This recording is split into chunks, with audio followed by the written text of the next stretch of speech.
Hello student, are के classes में आपका स्वागत है। मैं राकेश सर आ गया हूँ एक नई वीडियो के साथ। इससे पहले हमने वीडियो देखा थी 10th क्लास एसएसटी अर्थशास्त्र का पहला चैप्टर देखा था विकास। तो वो चैप्टर हमने समझ लिया था। इस वीडियो के अंदर हम इसके क्वेश्चन आंसर देखेंगे, यानी एनसीईआरटी सीबीएसई 10th क्लास अर्थशास्त्र के ये क्वेश्चन आंसर है। ठीक है, पहला क्वेश्चन क्या है कि देश की प्रति व्यक्ति आय उसकी गणना करके निकाली जा सकती है, यानी किसके द्वारा निकाली जा सकती है। तो इसका आपका जो आंसर है ऑप्शन जो है सेकंड है, देश की कुल जनसंख्या में से राष्ट्रीय आय को विभाजित करके हम पर कैपिटल इनकम निकाल सकते हैं। इसी प्रकार से सेकंड क्वेश्चन है, केरल का शिशु दर कम है क्यों। इसका ऑप्शन हो गया थर्ड, यहाँ मूल सुविधाएं एवं शिक्षा सुविधाओं का क्या प्रबंधन है। तीसरा क्वेश्चन है, शिशु मृत्यु दर क्या सूचित करता है। तो इसका ऑप्शन आपका क्या होगा, बी ऑप्शन हो गया, यानी सेकंड ऑप्शन हो गया, किसी वर्ष में पैदा हुए 1000 जीवित बच्चों में से 1 वर्ष की आयु में पहले मर जाने वाले बच्चों का अनुपात है। फोर्थ क्वेश्चन है, भारत के किस राज्य में शिशु मृत्यु दर सबसे कम है। ठीक है, तो वह है केरल राज्य है, सबसे मृत्यु दर इसमें क्या कम है। पांचवा क्वेश्चन है, भारत के निम्नलिखित पड़ोसी देश में से किसका मानव सूचकांक भारत से अधिक है, वह है श्रीलंका। ठीक है, तो ऑप्शन हो गया आपका इसका सेकंड। सिक्स क्वेश्चन है, हमारे समाज में विभिन्न वर्गों के विकास के लक्ष्य के द्वारा प्राप्त किया जाता है। तो इसका आंसर हो गया आपका सेकंड, लोकतांत्रिक राजनीतिक प्रक्रिया।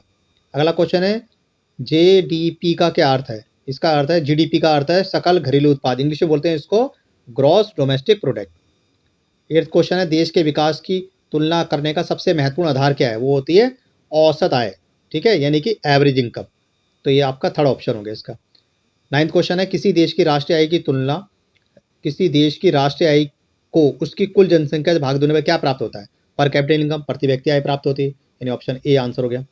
अगला है, किसी देश के विकास को प्राय निम्नलिखित में किस आधार पर निर्धारित किया जाता है, तो पर कैपिटल इनकम के आधार पे। तो ऑप्शन ए इसका आंसर है। 11 क्वेश्चन देखते हैं, निम्नलिखित में से सर्वाधिक मानव सूचकांक वाला राज्य कौन सा है, वो केरल है। मैंने आपको बताया एजुकेशन में केरल हर जगह आ गया। ठीक है, 12 क्वेश्चन है, निम्नलिखित में कौन सा गैर नवीकरणीय संसाधन है, तो वो हो गया खनिज। तो ऑप्शन थर्ड इसका आंसर है। अगला है, यूएनडीपी के अनुसार किस देश के विकास को समझने का आधार निम्नलिखित में कौन सा होता है, तो वो होता है उपयुक्त सभी, यानी कि प्रति व्यक्ति आय भी होता है, लोगों की जीवन स्तर भी होता है, स्वास्थ्य होता है। तो फोर्थ इसका आंसर है।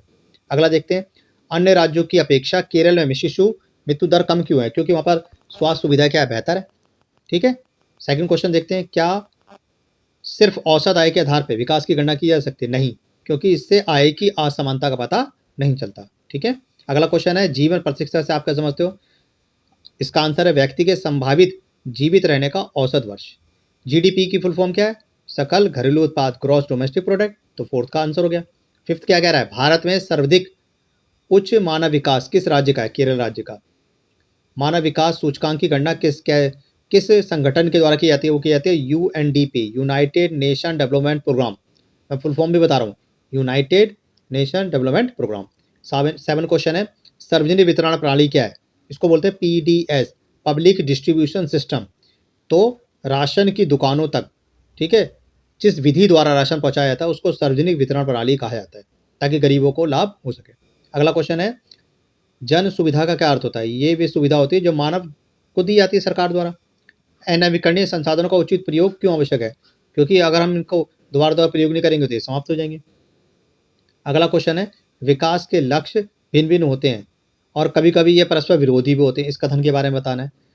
देखो इसका आंसर है, प्रत्येक व्यक्ति या समूह के विकास के लक्ष्य भिन्न भिन्न हो सकते हैं और कई बार प्राकृतिक परंपरा विपरीत भी हो सकती हैं। ठीक है, अलग अलग हो सकती हैं। भाई विकास का अर्थ हर व्यक्ति के लिए क्या क्या हो सकता है, अलग अलग हो सकता है ना, किसी के लिए एक जैसा विकास का अर्थ हो नहीं सकता। समझ गए बात को। भाई गांव में रहने वालों के लिए विकास का अर्थ क्या अलग है, शहर में रहने वालों के लिए विकास का अर्थ अलग है।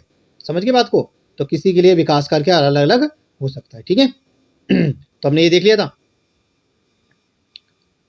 क्वेश्चन ऊपर नीचे हो गया थोड़े से, कोई नहीं, देख लेना। ठीक है, अगला क्वेश्चन देखते हैं, यहाँ तक हो गया। ठीक है, ये हो गया था, विकास की धरणता से आप क्या समझते हो। ठीक है, तो आप बताओगे इसके अंदर कि भूमिगत जल एक प्राकृतिक संसाधन है, यह नवीकरणीय संसाधन है, इसका प्रयोग हमें ऐसा करना चाहिए, मतलब इसको इंग्लिश में कहते हैं सस्टेनेबल डेवलपमेंट, मतलब ऐसा प्रयोग करना चाहिए कि हमारी आज की आवश्यकता पूरी हो जाए और भविष्य की पूरी हो जाए। जल की गुणवत्ता को बनाकर रखना चाहिए। 7 क्वेश्चन है, ये विकासशील देश का विकसित देशों के से तुलना करने के लिए आधारभूत मापदंड क्या है। तो बताओगे आप, प्रति व्यक्ति आय है, राष्ट्रीय आय है, मानव विकास सूचकांक।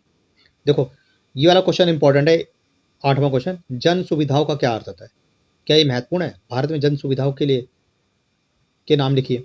तो बताओ, जन सुविधा का अर्थ होता है कि जो जनता को सरकार द्वारा दी जाती है। जन सुविधा में क्या आती है? हॉस्पिटल हो गए, लाइटिंग हो गई, पुलिस सुविधा हो गई, स्कूल कॉलेजेस, बेटा जन सुविधा है सारी सारी।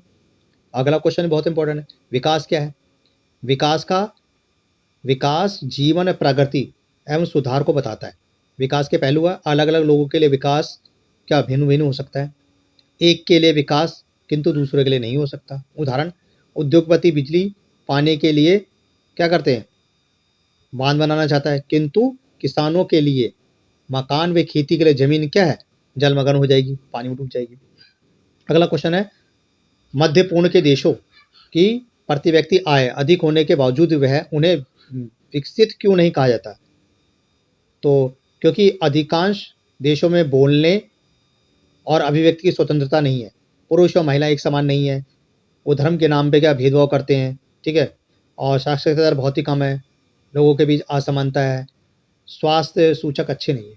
अगला क्वेश्चन है, सार्वजनिक वितरण प्रणाली क्या है? इसको बोलते हैं PDS, इंग्लिश में बोलते हैं पब्लिक डिस्ट्रीब्यूशन सिस्टम, ठीक है। इसमें क्या होता है कि बफर स्टॉक से, यानी FCI का जो बफर स्टॉक होता है वहाँ से राशन जो होता है वह गोदामों तक पहुँचाया जाता है ताकि लोगों को क्या मिले? मुफ्त राशन या सस्ता राशन मिल सके, ठीक है। अगला आता, आर्थिक विकास के लिए साक्षरता क्यों आवश्यक है? एजुकेशन क्यों जरूरी है? क्योंकि एजुकेशन से देश बढ़ेगा, ज्ञान बढ़ेगा, देश बढ़ेगा, नई नई तकनीक बढ़ेगी, लोग शिक्षित होंगे तो वह अपना और अपने समाज का क्या करते हैं? विकास कर सकते हैं। अगला क्वेश्चन है, प्रति व्यक्ति आय तथा मानव विकास सूचकांक की अवधारणा के बारे में बताना है। इसमें बताओगे आप, मानव विकास सूचकांक आता है, प्रति व्यक्ति आती है, शिक्षा, स्वास्थ्य, ये सब चीज़ें आती है। तो सभी स्टूडेंट्स को देखते रहना, ठीक है।